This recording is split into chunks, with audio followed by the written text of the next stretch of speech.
We are live. If you could go in the chat and post it, slash podcast, of course, and then let everybody know we are live.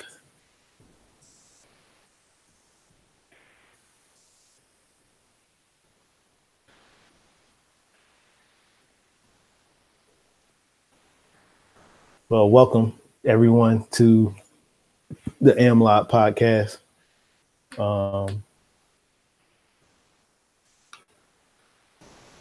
Welcome to the AMLoB Podcast. We are back with another week. Typically, in most cases, this would be me by myself if everybody else isn't on here. But today, we have our special guest appearance from Bishes. Welcome to the pod, Bishes. Well, welcome back to the pod. It's been a while. I can't really watch ESPN for the next week, so I mean, might as well be here. Understandable. Yeah. So we got the power rankings. Probably gonna talk some predictions. Those are the only things I can really think of at the moment, unless we change it up and think of something else. We could still talk about that chart that was posted. Oh, yeah. The scout. Scouting and dev and all that.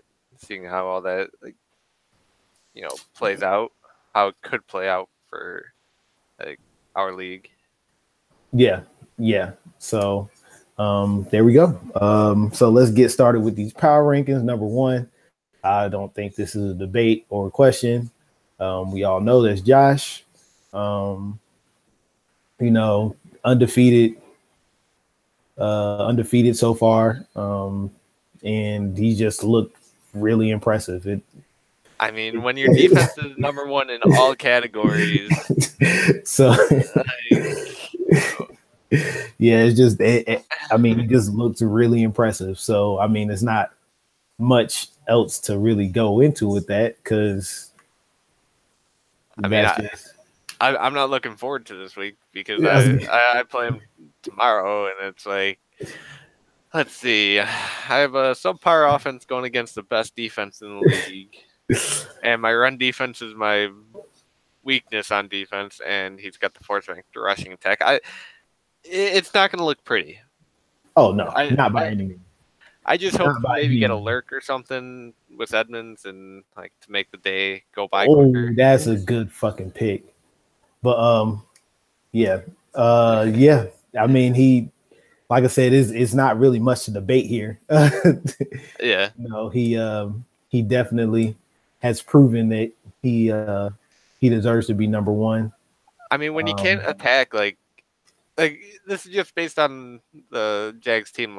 When you can't attack the number one or your number two target, because Ramsey and Boye are both covering those guys, and then he's got coverage linebackers with Smith and Miles Jack. It's what can you do? Yeah. It's really a tough match, regardless of how you want to look at it. This is just a really tough match, and it's what we've come to expect from Josh. He's had success in the league before. In other leagues, he's also had success too. So it's not really surprising to see him up at the top as far as the power rankings and stuff are concerned, especially with that team. It makes it relatively easy to make that happen. I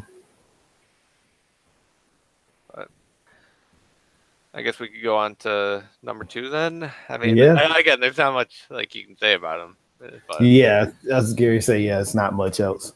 Number two, who we got at number two? We got Roger. Roger, yeah, I figured. Roger has had a really impressive season. Only one loss. Only one loss.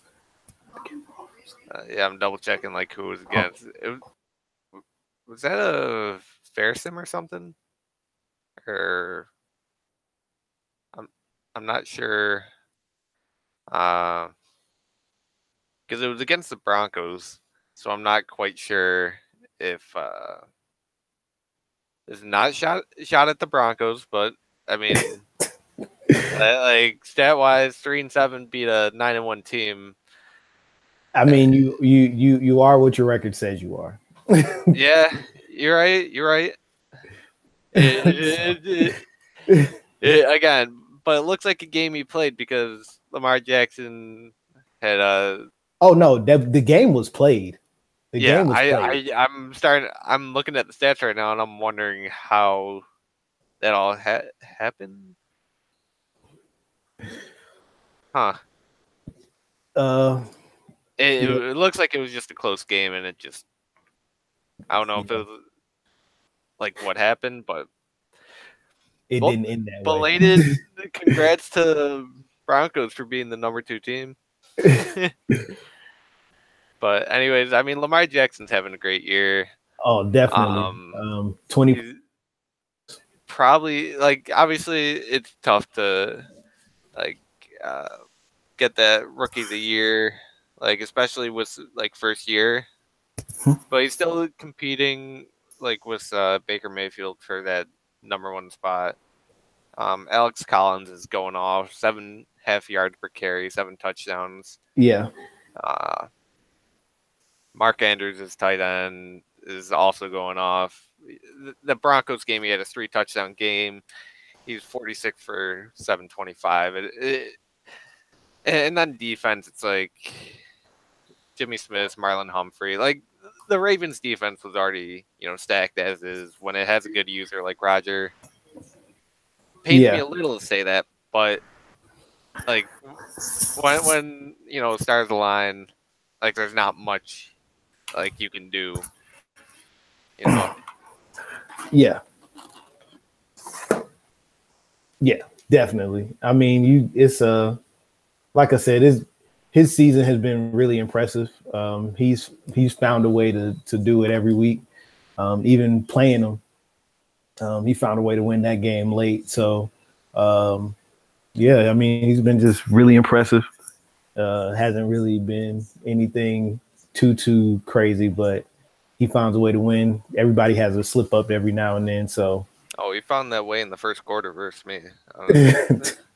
Well, I think that was apparent by the final, but I think that was very apparent by the final. But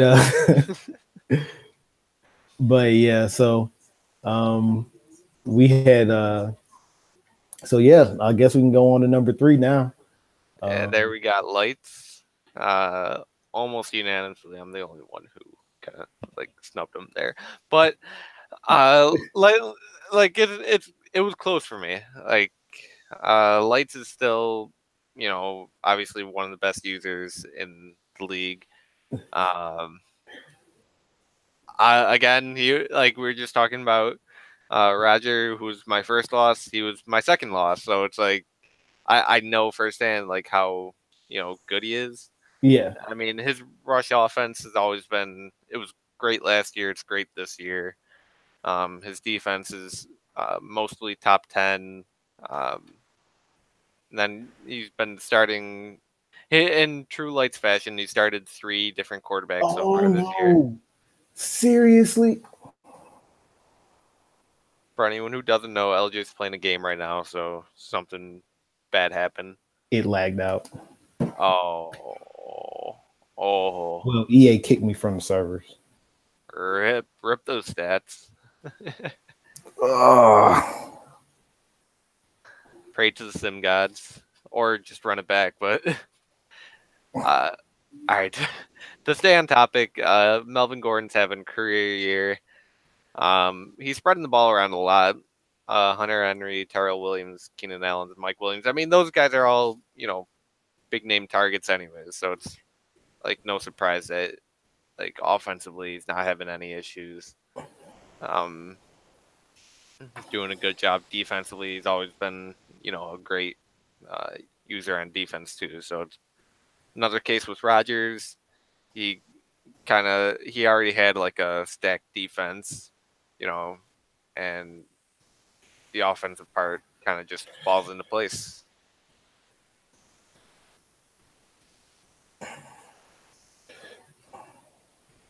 Yeah. I mean, with Lights, always, well, not all. I'm not gonna say always. At least since Madden 18, he's been one of the better users in the league, especially with Melvin Gordon. Mm-hmm. Yeah, Gordon's definitely like, and elite running backs are seemingly so much more important like this year than they have been in previous years. Like you used to be able to just throw in a guy was above average speed, excel, agility, and Yeah, do work. But now like the moves, like the jukes, spins, trucking, like that all matters so much more now. It seems, yeah, and especially with the break tackle rating, like that, like tackles that would happen in the past, like they'll get like an extra 2-3 yards now because you know that's just how good they are. I think that's probably the number one reason like that rating um, is having on like why elite running backs are seemingly so much more important. Granted, O-line's still probably more important, like number one reason why you have a good running attack, but having an elite running back definitely like offsets like a below average D or O line. yeah, yeah.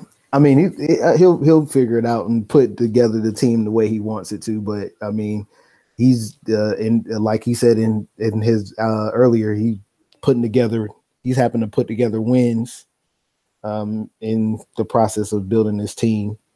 Not like unlike he really expected to do. So, like I said, I think it's been a good thing with Lights so far.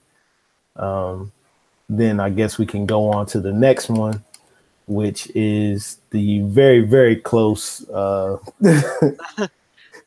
Emmons, Yep. Wumbo, getting some disrespect from everyone, including himself. Well, because with Emmons, I mean, how can you really argue against 8-2? You know. I hear you. And like his losses have been, I guess, quality losses. If you want to, like, I mean, obviously no loss is good, but like he Yeah. hasn't. They've been games that have been close. Like he's lost by a combined 5 points. Yeah. So it was against our not to get too far ahead of ourselves, but our number 6 and number uh, 9 ranked users or Yeah. teams. So Yeah. so they haven't been like bad losses by any stretch of the imagination. Yeah. Um, Yeah. Emmons' season has been really impressive. He's found a way. He's found a way to really make that team optimize the talent, which is something he's always done. So it's good to see. I As think far as one weakness, just looking at the stats, his rushing attack hasn't been the greatest. Only well, it was averaging. flowing early. I know it was flowing early, and then I think he kind of hit a wall there. I think if I had the rushing offense is kind of a thing, but I think the rushing defense to me is another big issue. But I think that's one thing we talked about when we were talking about the downside to having like the linebacker, having a DB at sub linebacker, So Yeah, I like his run defense is again subpar. His pass defense kind of makes up for it a little bit, and I think just his user ability definitely like mitigates like all that, like the negatives. yeah, which leads to him being 8-2. But is there work to be done? Yes, but for the most part, like he's, he could easily be undefeated right now. Very easily be undefeated. And the rest of the way, let's see, he's got. It was a combined 6 points. Oh, I I actually messed up on. Okay, so I originally thought that he lost to the Bears last time. I read the score wrong. Nah, he lost to. Yeah, say who he lost to. He lost to Shank and who? And I wasn't going to say my name. But yeah, he lost to me and Shank. But I mean, our game went into overtime, and it took me breaking. It took a high point pass to Greg Olsen for me to even get in position to win that game. So, so back to like he could easily be undefeated, like if the game goes the other way. Yeah. There and then and he does have that close win, that quality win over Austin too. He plays Austin again this week actually. Yeah. The way his schedule is not lax, but like it's not like he's got Chan, Rams are 5-6. Then he's got Suff, who's actually I don't know if he ended up cracking. Oh, he did. Okay. Well, spoiler, Suff, you made top 10, but yeah, not the. Really? I'm looking at his schedule. Okay. Really? Whatever. I've been like, I pretty much spoiled half the top 10 already. But he plays Stuff, who's on a 6-game win streak, and then he plays me, who we'll see how that goes. That's gonna be ugly because neither of us are gonna. We're gonna want to win, but we're probably gonna play like we don't want to win. Like you feel. Okay, back to like for the most part though, I could see him like Emmons is always going to be someone who could do damage. Like those close losses could easily be close wins. So I mean, once he makes the playoffs, like I think he's probably going to be not going to like jinx it or anything. I think he's a lock for at least divisional, if not conference. Yeah. But again, that all depends on matchups and everything. So, anyways, good luck, Wumbo. Wow, with the shots. Whoa, hey! I'm pretty sure I didn't take that much. Actually, no, I didn't. No. I'm not talking about that. I'm talking about poop towards you. Poop, what you saying?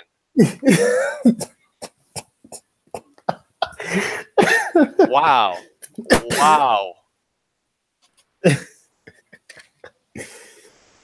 I'm gonna retire after this. I don't need this. My man has 2 jobs. Oh man, that's funny. I mean, Pook, you could be on here. That's okay. That's funny.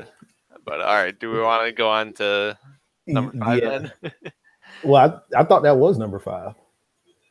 That was 4, I think. Yeah. No, Emmons was 5. Because remember, Lights was 4. So it was 1 it was 1 Josh, 2 was Roger, 3 was Lights. Wait a minute. Lights. Okay. I had it wrong, man. My bad. Apologize. You good.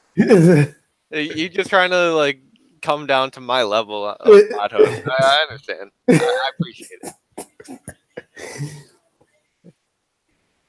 Oh man. But okay, so we've got Crips at number 5. Let me pull up his team real quick. Let's see. I mean, he's got the 2-back attack in Kamara, Ingram. Michael Thomas is having a hell of a year, complemented by Keenan Cole. And I mean, like again, defensively, he's a great user. So it's like he's not top 10 in all of them, but like he's just outside of like top 10 in terms of stats. then offensively he's just a powerhouse. So it's like the fact that he's not elite in defense, he far outweighs in offensively, you know. Yeah. I mean, I think that's the biggest thing with like Cripps is that he always he like that Saints team is dangerous. Yeah, It is it's pretty dangerous. Nice. Like, you know, so it'll be interesting to see how he goes down the stretch, because I mean, I think he has, I forgot who he plays this week. He's got Matthews this week. So I was gonna say, but I mean Matthews 3-7, but it's like he's still like a great, like in the past he's been a great user. So like it's not like you could sleep on him, you know. Yeah. You don't want to you don't want to get caught in like a trap game, you know. Like looking ahead. Yeah. So, but it looks like he's got you last week 15 and week 17. So I mean that's definitely for the division, you know. Like because the rest of the way he's got Dicey's that's actually another trap game depending on how Dicey's gonna play. nah, Dicey's definitely a trap game. He gave Like Josh it's in between fits. like the two like games versus you. So it's like you can't be looking ahead like thinking, you know, like if he loses that first game, like that last game is definitely for the division without a doubt. Yeah. But other than like he's just got like a tricky schedule like the rest of the way. Like they're not like schedule like record wise, you're the only above 500. I mean, he does have Connor. Shout out to Wumbo, who's at 500, but like Cowboys and Dicey are 2-8, 3-7, and then Matthew at 3-7. But they're trap games, so like it's not dangerous. Look, if you just look at the numbers, but if you know who like you're playing, then you understand how like dangerous it is. Yeah. And I mean, it's just it's one of those schedules that if you look over something too much, it can definitely backfire on you. Mm-hmm. But I mean, if anyone's gonna like pull off like a string of wins, like I think his offense is gonna be too much for the most part. He just has to watch out like defensively. Not this is not like I'm not taking shots at the other guys. It's just defensively, I don't think like those guys can like stop Cripps, but I don't think anyone really can. Yeah. So it's I just can get that. I mean, like because none of them have. I mean, to be fair, actually, Connor's team like defensively is pretty nice. Like off the bat. Yeah. Outside of I think corners, I think he traded Grimes, so it's like. Well, I think he's played better without Grimes though, because I mean Connor actually has gotten pretty hot these last few weeks. Oh yeah, no, I remember he was looking pretty rough like early on, and then let's see, but I mean then again the first matchup they had, Cripps won pretty handedly, so it's.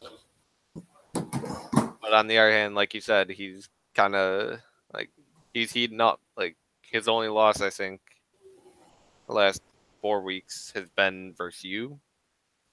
So I mean, like and he killed the Giants, and not to like say too much, but like 30-13 score, obviously says game didn't go that well for New York.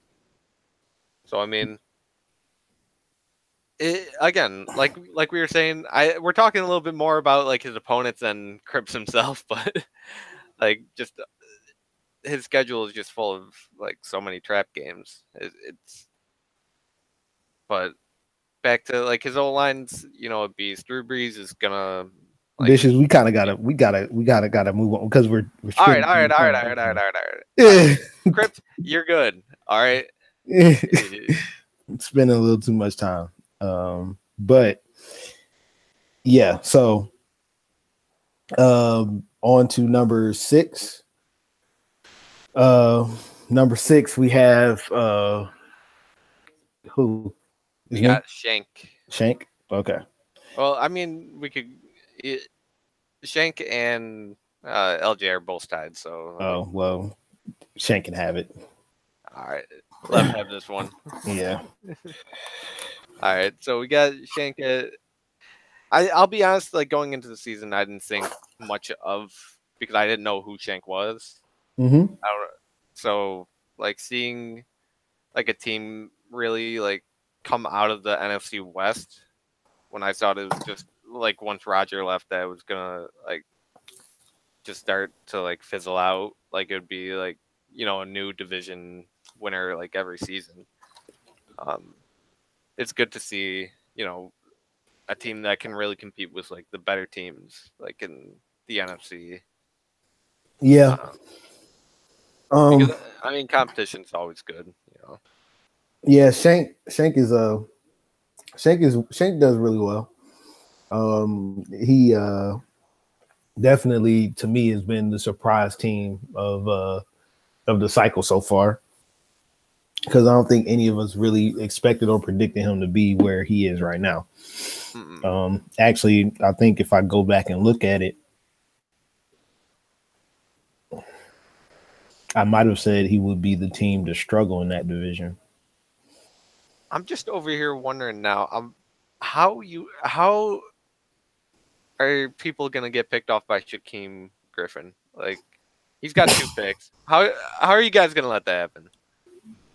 But yeah, actually, yeah. So I did pick Shank to be the team that struggled in that division. Again, like I didn't know much about him, so like. Well, I mean, I didn't either. And that combined with the fact that roster is horrendous, but yeah, it ain't pretty. But yeah, that's where I went with it. But yeah, Shank has definitely been the surprise of the cycle so far. I mean, the teams have closed the gap in that division, but I still think Shank. My gut's telling me he'll still eke it out like at the end. That week 17 matchup versus stuff is going to be huge. He's got a couple division games actually. Yeah.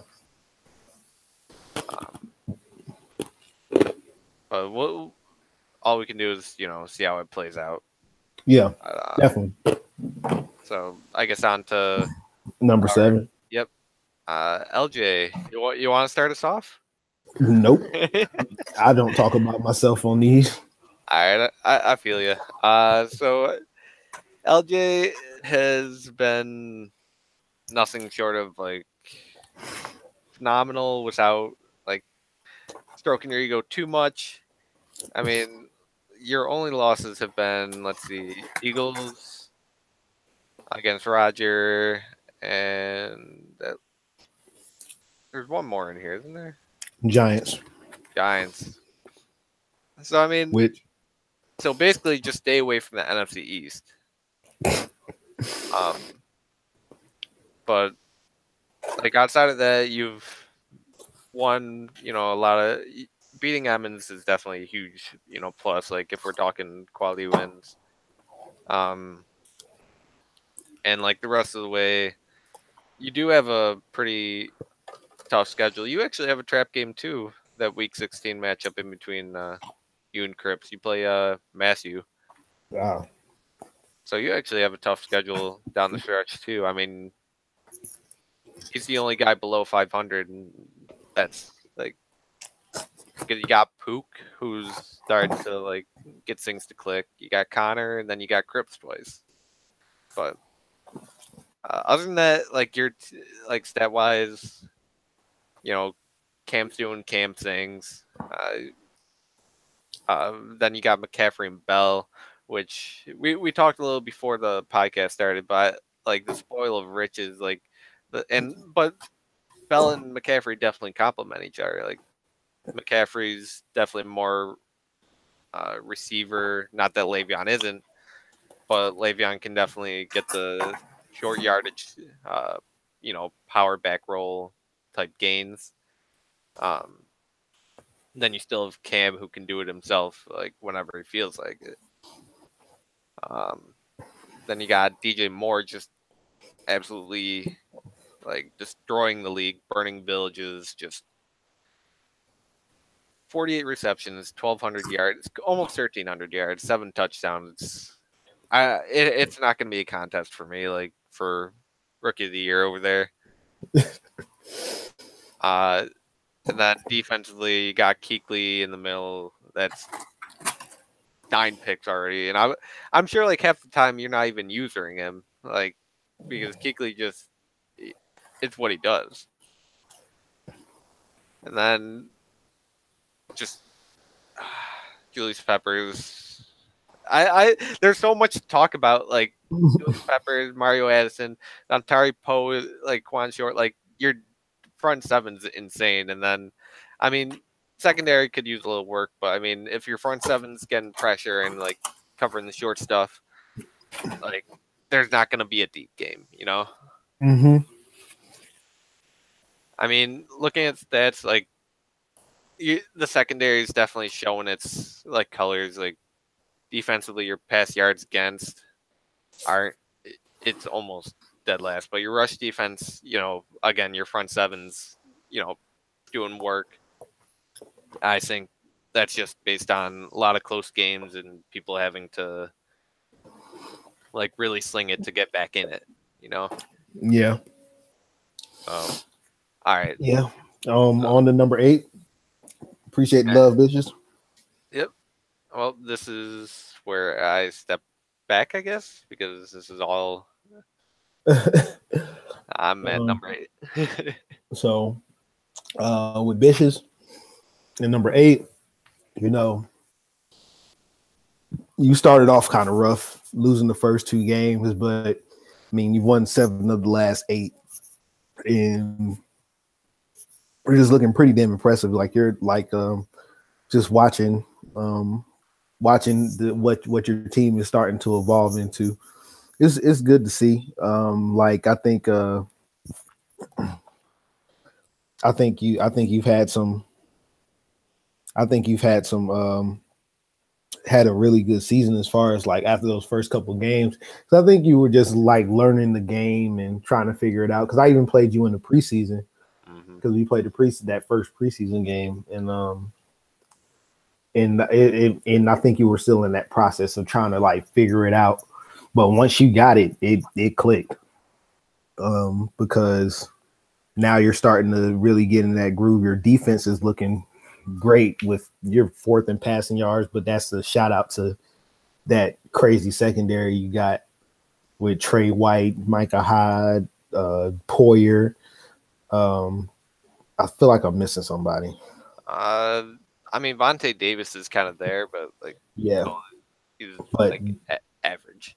But those guys are really doing it.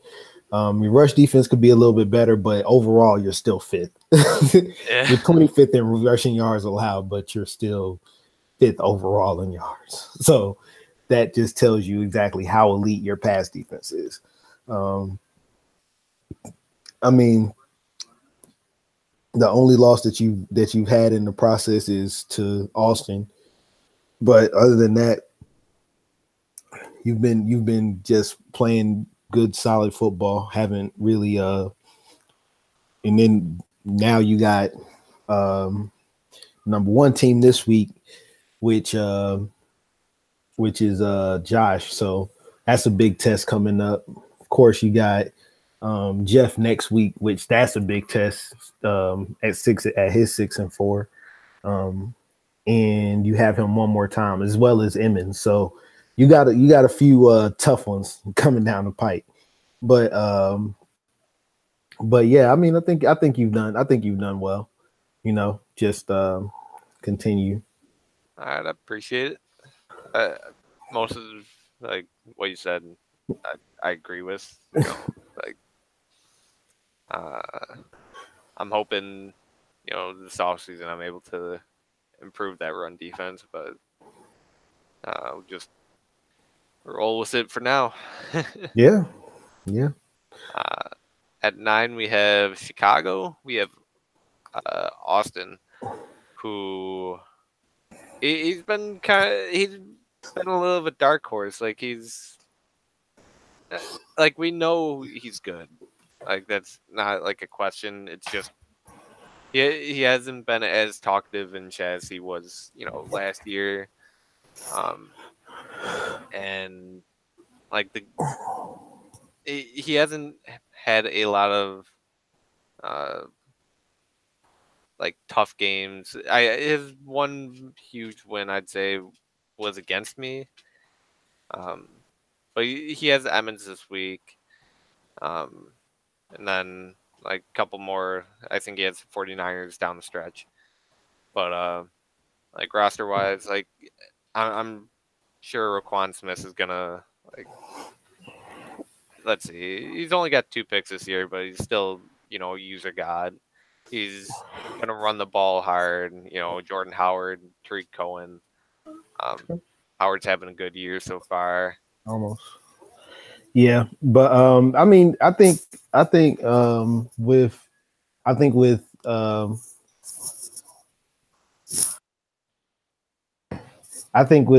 with Austin, I don't know. It just feels like something's missing from his season. I don't know exactly. Maybe it's a signature win that I feel like is missing, but it just feels like something is missing from his season. And I mean that's my only thing with him with how his season is gone. I think everything else there's not much else you can really say other than he's been pretty much crushing it, Yeah, he's been grinding for the most part. Like again, like you said, doesn't have that signature win but I mean, and like looking at his team, like stats just aren't like he doesn't have any one person stand out, which I guess that's good in terms of like he can spread it around pretty well offensively and then defensively. Like everyone's doing a little of everything. Yeah. Um, Sometimes it's always nice to have that one guy you can really rely on. Which, I mean, Howard's definitely going to be that guy running it, and I feel like Allen Robinson, he's going to be that dude, like catching it. Like once he gets to the red zone, I don't know like how you're going to stop him. To be quite honest. But all right, so then on to 10. Kind of spoiled it earlier, but we got Suff. He's turned it around big time. Like he's definitely one of the hottest teams like right now. I mean, for guys that aren't like at the top, where we got Chargers, Ravens, Jags who are on 10 or 6, 7, and 10 game win streaks. Like he's on a 6-game win streak himself, and he's 6-4. Like yeah, like I said, he's just gotten like really hot as of late. Stuff has done really well as far as like since he's gotten and you know what, he's 6-0 since he's gotten Khalil Mack, which obviously tells you what the difference is Khalil Mack. So like I mean, he already had Chandler Jones too, though, and Jones is actually like it looks like he's doing the most damage. He's got 14 sacks, 3 forced fumbles, but like the fact that he can have Chandler Jones say like on like the weaker side, say like over the right tackle as opposed to the left tackle, like then he could have Mac take on the pass blocker as opposed to Chandler Jones giving up better matchups. Like that alone is it's kind of like similar to what you have going on with Bell and McCaffrey, like the spoil of riches. Like you can afford to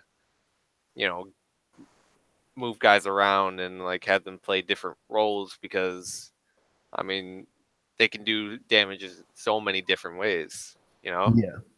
Yeah. And I mean that's a big part of it to me.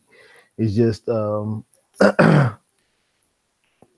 it's And just also, that you shout out have to a songwriter. Sorry to interrupt, but like no, dude you having good. a phenomenal year. 10 sacks, 9 picks, 2 forced fumbles, doing everything. Yeah, I was gonna say Hassan Riddick has definitely been crushing it this season. The only player, he's the only like linebacker that's played better football than Luke Kuechly so far, in my opinion. Because like you were saying earlier, Luke, most times I'm not even using Luke, and he still has 9 picks. So Exactly. so I mean, there's some defensive players that are just playing out of their minds, and Luke and Hassan are the only two that I can think of that have been playing at like a really, really elite level. Yeah, they're definitely going to be up there for, like, right now I'd probably give the nod to Reddick for defensive player of the year just because of the sacks. Yeah. But like it's definitely going to be like up there, like between you two, I'd say, like to the end of the season. Mm-hmm. Yeah. But and then shout out to base god Chad Williams, 38, 868, 6 touchdowns. I mean, Christian Kirk's doing better, but fuck him, Chad Williams is that boy. Christian Kirk is balling. Nah, Chad Williams is. Kirk's balling like because of Chad Williams. That's the thing. But not the other way around. But so, and then I'll take a quick peek at his schedule since I've been doing it. He's got Emmons. Oh, he's got Lights this week. Mm-hmm. That's gonna be definitely gut check because I mean, not that he hasn't had tough matchups lately. He played Niners, Corey, etc., etc. But playing number 3 team, like if he can pull off a win there, he definitely, like, regardless of being 7-4, I think I put him above like some like 8-3, 9-2. 9-2 is a stretch, but 8-3 definitely. Yeah. Yeah. Emmons, Matthew's appearing a lot on like these guys' schedules, and it's like it's actually starting to get eerie because like he's just the trap game for the league at the moment. Yeah, can play spoiler for a lot of people. So cool. I think we've covered stuff. Now we're on to number 10, which is that was 10 actually. Oh, that was 10? Okay. Yeah. Okay, cool. Then who was 9? 9 was Austin. Then 8 was yeah. Okay, cool. So yeah. So that's the power rankings for the week. We of course not many surprises. I think everybody kind of figured. I think maybe stuff can be seen as a surprise, but I mean, when you're on a 6-game winning streak and it doesn't look like you're losing anytime soon, that'll kind of the good teams win the close games, and he's won close games against like exactly guys. Good teams find ways to win tough games, and that's just what happens. So yeah, I mean, I think that's pretty much it. A lot of this could change this week because this is one of those advanced weeks where we have Tuesday, Thursday, Saturday, and then no, I had it wrong. Wednesday, Friday, and then Sunday. So we got 3 games till the next power ranking. So this whole thing could change very quickly, very drastically. Especially with some of the upcoming matchups with some of the top 10 teams. So shoot, this week alone could be a very vital one with Austin and Emmons playing again. You're playing Josh, Lights and Suffer playing. So it's quite a few like top 10 battles, and then me and Shank, of course, played already. So I mean, it's quite a few top. I think every team in the top 10, almost every team in the top 10, was playing each other this week. Yeah, no, I mean, I think the only one, like, let's see, Crips is playing Matthew, but like outside of that, yeah. Crips is playing Matthew, and then Rogers playing the Raiders. So it's like those are the only two though, but it's odd because normally you don't get those top 10 like matchups like all in 1 week. All at the same time. Yeah. Like this ain't college football where you get that last great game at the end of the season. Like this is all just by chance. Very true. Very true. It worked out. It worked out really crazy. So it's definitely one of those things that's kind of interesting to see. And like I said, it could change. This week alone could change a lot in the power rankings. So we'll see how that goes. Going into the next thing, just covering that is I guess the predictions, which with me right now, I would say for my predictions in the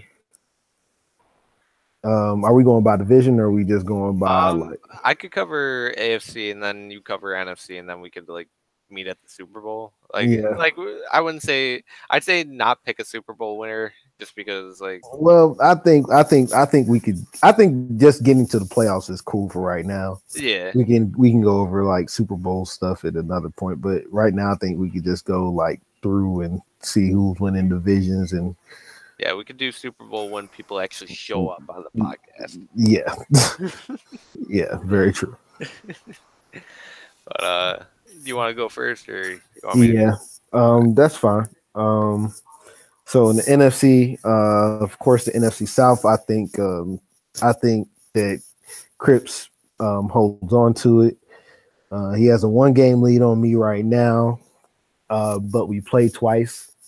I see a splitting, which even if I went out and if I went out, but if I win all my other games and we split, then he still gets the nod because he's 1 game ahead of me. So, with Crips, I think he takes the NFC South.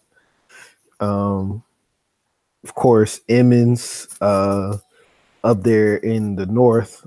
Sorry to the quote unquote self-proclaimed king in the north, Austin, but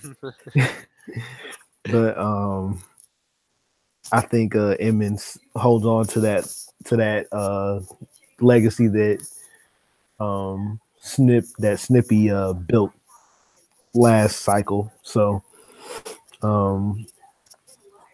I see Emmons taking that NFC North. NFC West, Shank has the lead right now, but I think Suff comes out with it. I think Suff comes out with it, and to be honest, I think that Robert ends up in second, and I think Shank slips to third. I think the difference between all of them would be like 2 games. I don't think it'll be anything like drastic, but I think Suff takes that AFC West because he's just balling right now. And Khalil Mack and Chandler Jones have that, and Hassan Reddick have that defense looking ferocious. So I think he takes that. Then we have the NFC East. I think the Eagles actually holds on. I think he can beat any of the other teams in that division. I think Giants will give him a run for his money, but that team is just too talented to really sleep on.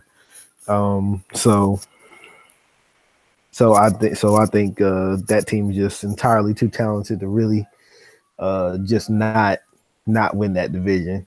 Maybe down the road, when the talent starts getting older or guys start getting let go because money starts getting too tight, I think it'll change. But right now, I just don't see anybody beating that Eagles team. As far as like wild cards, I think me and Austin take it because we're both playing really good football. And I don't see anyone else kind of jumping us to get to take those spots away. So that's my NFC right there. As far as like my predictions for how I think that'll go. I feel you. The only thing I just looked that might make it interesting was because you had stuff, winning the West, Mm-hmm. but I know you at the moment. Shank actually he has a loss versus Bears or win versus Bears. So I mean he has a tiebreaker over him, which could play huge down the stretch. Um, and then you two played this week, so that that's going to be like telltale on tiebreakers and whatnot. Yeah. Other than that, like I kind of agree 100%. Like with everything, I see you and Crip splitting. I think Emmons hold on. Stuff has been extremely hot like throughout the last couple weeks, and then NFC's. It was honestly I don't know much about Giants or Eagles, but if I had to choose, uh, oh wait, Eagles of sports, yeah, I'd choose sports. Mm-hmm. Okay, on to the AFC. We'll start with the South. I think Josh runs away with it like he has been all season. 10-0, like it's hard to argue against it when his point differential is 221. Like when you're averaging 9 points against, it's a good night. Yeah. North, I have Roger holding on, even though Pook has been playing better, last couple weeks. Rogers just got too much of a gap right now. AFC West, I still have Lights holding on. Corey can give him a run at the end, but I think Lights just has I again. think the gap is too big. Yeah, and Lights he's on a 6-game win streak right now. Lights has he has some a little bit of a tough schedule down the stretch, but I think if anyone's gonna at least hold on, I think it's gonna be him. And I mean Mm-hmm. Corey's actually got a tough schedule too. He plays Roger and the Lights, and then Shank as well. So it's not gonna be a cakewalk for him either. And then AFC East, um, not to. I just think I'm gonna hold on. I mean, obviously Dolphins are gonna give me a run for my money. I played him twice the last 2 weeks. Yeah, that's gonna be an interesting race between you and Jeff. So I mean, or twice the last 2 weeks, twice the last 3 weeks. So uh, we'll just have to wait and see how that plays out. Like, I think if I win the first game, then I have it locked up. If he wins, then that Week 17 matchup's gonna just there's a lot of those Week 17 matchups like with you and Crips. I think Self and Shank play Week 17. Then I got Dolphins and I. But anyways, then wild card. Um, not many teams really stand out. Um, honestly, I'd say Pook makes wild card. He's been if it wasn't for Roger, being 3 games ahead right now, I'd consider Pook for division even at 2 games, 2-game gap. Mm-hmm. But Pook is 4-game win streak right now. I think he'll probably make it. Um,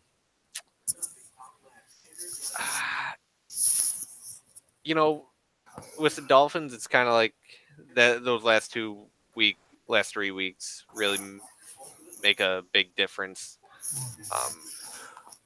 in terms of like the last couple games, and then Corey's got a tough schedule too. I guess if I have, let me take a peek at Levi's schedule, but I might go Levi for that last wild card spot just based on.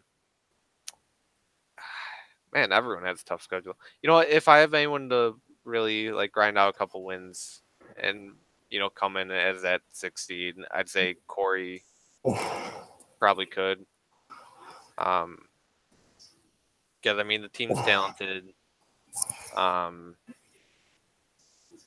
and he's obviously got a track record as a good user. So Corey and Pook make wild card, and then Josh, Roger, Lights, and I win division. Yeah, I can see all of that happening. I think the gap is too big in the I think the gap is too big in the well, I think the AFC South is done. I think that was done like two games ago. I think the AFC South is pretty much set. I think Roger takes I think Roger's gap is too big for Poop to overcome unless Roger just has like a major collapse down the stretch, which I doubt happens. Roger's typically a great regular season team. You have Lights, of course, winning the AFC West, which I completely agree with. Because I think that gap is too big for Corey. Like I said, barring just a catastrophic like collapse. That I think we've only seen something like that happen once with the Skins like last cycle. When he started like 9-0, he started like 7 or 8-0, and he ended like 9-7. That was insane. I remember that was a collapse for ages. but yeah, so of course you have you in the AFC East. That's going to be the most interesting race because you and Jeff do play each other twice. It's kind of like the same situation with me and Crips, where it's like you're a game ahead. So even if both of y'all win all of your other games and y'all split with each other, you take the division anyway because you're one game ahead. So that's going to be a very interesting race to see. Everybody else may not really know exactly how good Jeff is, but we both have played him pretty consistently, so we understand just how tough of an opponent he is, even though that Dolphins team isn't very impressive. And of course, that last wild card spot, it's going to be tough, but I think Corey probably pulls it out because regardless of if there's one thing Corey does is win his division games. Even when he doesn't win the division, he still ends up with like the best division record. I think he's had the best division record in that division like almost every season since we started AMLoB. So I think Corey, with those 3 division games left, and it's a tough schedule, but I mean, Corey's weathered the storm and stuff like that before, so I think it'll be fine. And actually, just a quick shout out to Jeff. I didn't look at his schedule beforehand. Yeah, but like all his losses have been 1 possession games. He lost to Emmons 20-17, lost to Austin 20-17, lost to Patriots 27-24, and lost to Grid 24-21. Yeah. So I mean, like if that's also like a testament. Like he's not gonna be. He's gonna keep games close, and obviously anything could happen. And I hope, for my sake, it doesn't end up that close. Because I'd rather comfortably win. Obviously, I think everyone could say that, but like he's definitely not gonna just roll over or anything. Like so, if I had to choose between Corey and Finns, I'd still go Corey. but I wouldn't be shocked if Jeff ends up, sneaking in there. Yeah.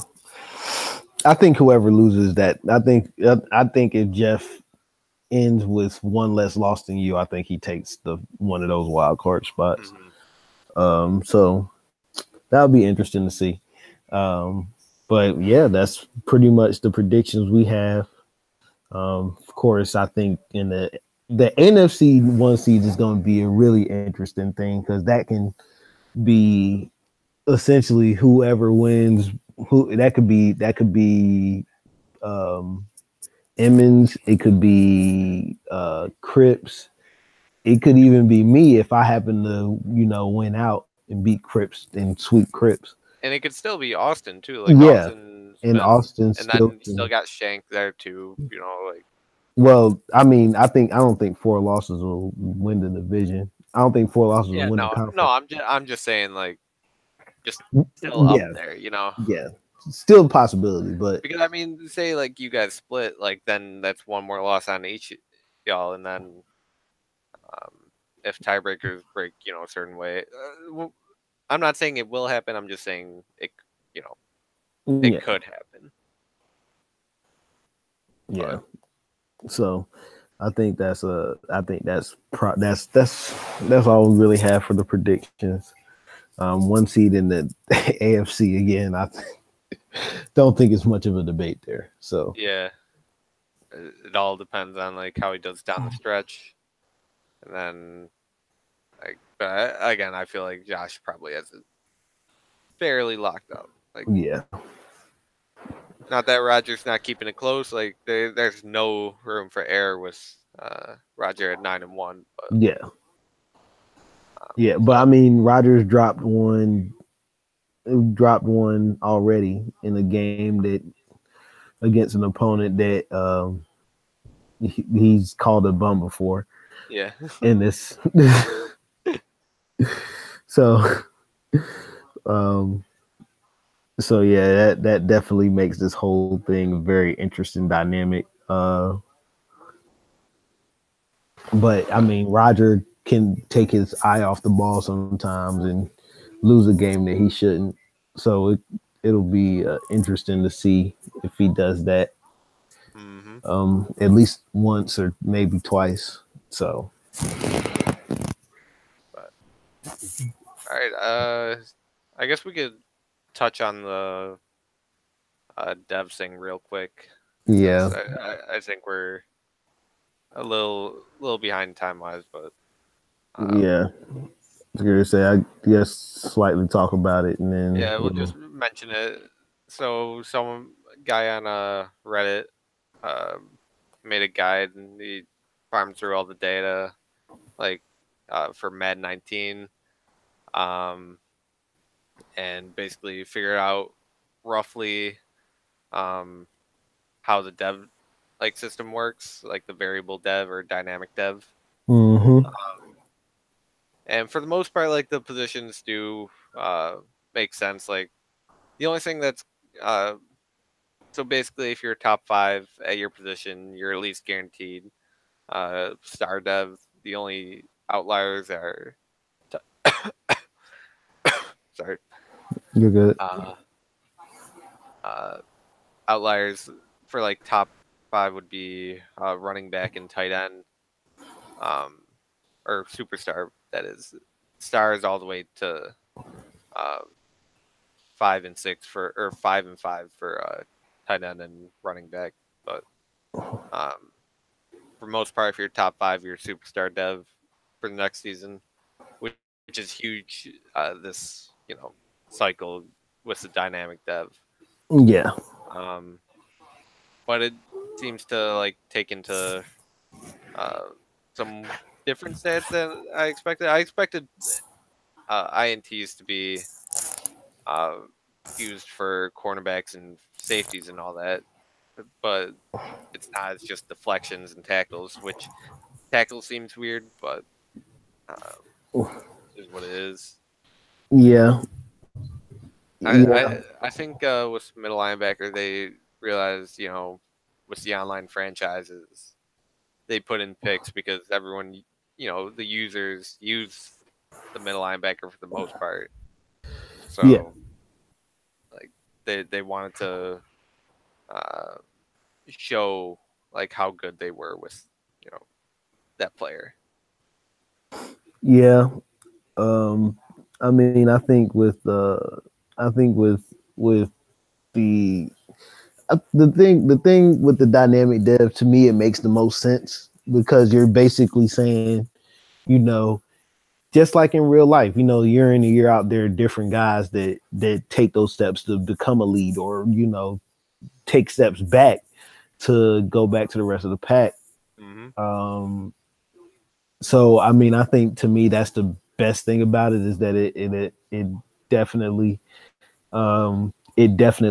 mimics the real life type of thing where, if guys aren't really producing at an elite level, I don't think you should keep that elite tag. You know what I'm saying?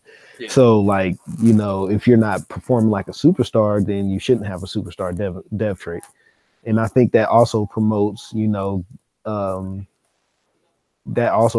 guys actually using, the elite players, because I know a lot of times, like even last cycle, for example, like Poot, he would draft a guy, make him elite, like shelf him Yep. essentially, draft another guy to make him elite, shelf him, draft another guy, make him elite. And now he has 3 elite players that have elite ratings because They have they elite depth throughout the whole cycle. exactly. So, I think it's better.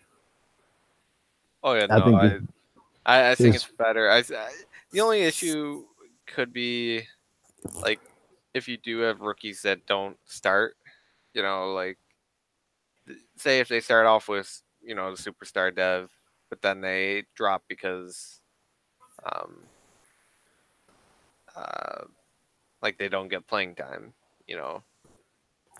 like that's the only concern. But I mean, if they've got superstar dev, generally they're gonna be playing anyways. yeah. I was gonna say I don't think anybody's gonna sit a guy with I'm just saying. superstar dev, I at mean, least not okay. intentionally. I mean, like for instance, you like say if you get like another like fifth or sixth round running back who's superstar dev, like are you gonna like give him playing time over Bell or like No, McCaffrey? trading him. Well, that I understand that's an option. I'm just saying like if you ended up with that like situation, like say if you couldn't trade him, Yeah, it. But again, that's such a rare. Uh, yeah. I mean, like I understand what you're saying. Like if I drafted like a Wilfred Cochran, which I drafted him in like the 6th round. If I draft a guy like that in like the 5th or 6th round, and he's superstar dev, now I have a star dev running back who's probably going down the quick, um, and two superstar running backs. mm-hmm. So it doesn't make much sense. But that's the only flaw I kind of see. But for the most part, like again, this definitely helps with like breakout guys. Like if you have a breakout season, you're gonna be rewarded for it. If you have a plateaued season or like a season where you don't do so hot, then bam, you're back down to like where you were. Yeah, But, which is good. I think it's good. To me, that helps promote like league parity, mm-hmm. so you don't just have guys just like shelving dudes and them keeping their dev. It's gonna be harder to get like to 99 overall from rookies and everything because it's gonna be changing constantly. You may get superstar one season, then drop down to quick or normal because say if he gets injured or has an off year, um, they'll be basically going from 8 to 9 skill points one season back down to like 1 or 2. Yeah, Gonna be rough, but again, it's good for the league just in terms of making it more realistic, like more sim, if you want to say it that way. Yeah. Yeah, which I think is the big part of what we're trying to do is promote like a very sim uh, type of league where development and stuff and the stats match in IRL counterparts. Mm-hmm. Because I mean, even looking at our numbers right now, um, I think we're really on pace, with the exception of maybe some of these receiver numbers, because it's very rare you see a receiver with 1,300 yards through 11 games. All right. I see you. I think we But all know who you're talking about, but all right, just keep. but I want to but talk about yourself. I see. it's very rare that you see something like that. But I mean, look at the rushing numbers. Yeah, I feel you. Yeah, you got Gordon at 1157, which I mean, through 11 games, that means It's he's on insane. pace for. Yeah, I was going to say through 11 games, he's on pace for 1,600 plus right now, which is realistic for a league leader. And then you have, and then of course everyone after that, you got Zeke at essentially 1,000, and then you have everyone else behind that like 891, 811. Zeke, Le'Veon is at 770, and he's number 5. So like, to me, that is the best part about it, is that the numbers and stuff, and the sack numbers are really high too. But Sack numbers are always high because yeah, I was going to say sack numbers and pick numbers are things that are kind of hard to really regulate because people hold on to the ball so long, so the sack numbers go up, and people hold then on to the ball forever. I don't know who you're talking about. and then the picks, because people just make really bad reads. Like, you watch some of these games, it's just like that was just a really bad throw. Like, Yeah, I feel you. Yeah. I'm gonna say I've made a couple myself, but it's like, oh no, I mean, everybody makes them, because I mean, I don't really make mistakes that often, but there's times I throw the football, I'm like, what did I see there? But he's gonna chalk it up to like if it's the wrong button or something. Like someone asked you in chat, like why'd you do that? yeah, Like hit the wrong button. yeah, because it's just like I don't know what I saw there. I really don't, because that was Sometimes you just just get tunnel vision on a guy, and it's like because you see like your pre-snap read, like you think he's gonna be open, but then it's like, oh shit, he actually ran man. Or if it's like cover 3 buzz and the safety comes down, and yeah, because I mean, it's hard to read what sometimes what guys are running. I think I mean, some of the stuff you can see is like cover 1, cover 0. You typically can read cover 1 or cover 0. Tampa 2, you can typically read that. So like, it's some things that you can actually see, but like the way some of these plays unfold, it just makes it really difficult sometimes. You could have a guy like covering a little deeper than you expected, and then you got to go to your next read, which is normally another second, like reaction time wise, and that's all. Exactly. A guy like Khalil Mack or Chandler Jones, that's all they need. Yeah. Once you get off that first read and you go to the next one, it's like by that time they've beaten your tackle. Like, you gotta get the ball out. Like you don't have time for that third read. Yeah, so and if you don't have a mobile quarterback, you can't really move around to try to make a play somewhere else. So it's really tough with that. But I mean, I think our numbers look realistic. I think we did a good job last cycle of keeping the development realistic. And I think the way that the system is now, that's just giving us another step towards being even more realistic. So to me, those are the biggest like takeaways from everything, I guess. Oh yeah, I like, again, offensively, I think we're in line, like for the most part, like stat wise. Defensively, not much you can do, but other than that, I think doing a pretty good job so far. Yeah. I think that's I think that's all we had chalked up for tonight, anyways. Yeah, very true. Well, we appreciate everybody. Oh, dang. You good? Yeah. No, I'm trying to find the. Where's the thing at? Well, everybody, we appreciate y'all being a part of the. We appreciate y'all being a part of the podcast. Again, if there's ever a time where people want to come on, just let us know. We'll get you on. If there's ever a time where people where y'all want to chime in, just let us know. And yeah, so I think yeah, I think we're all good.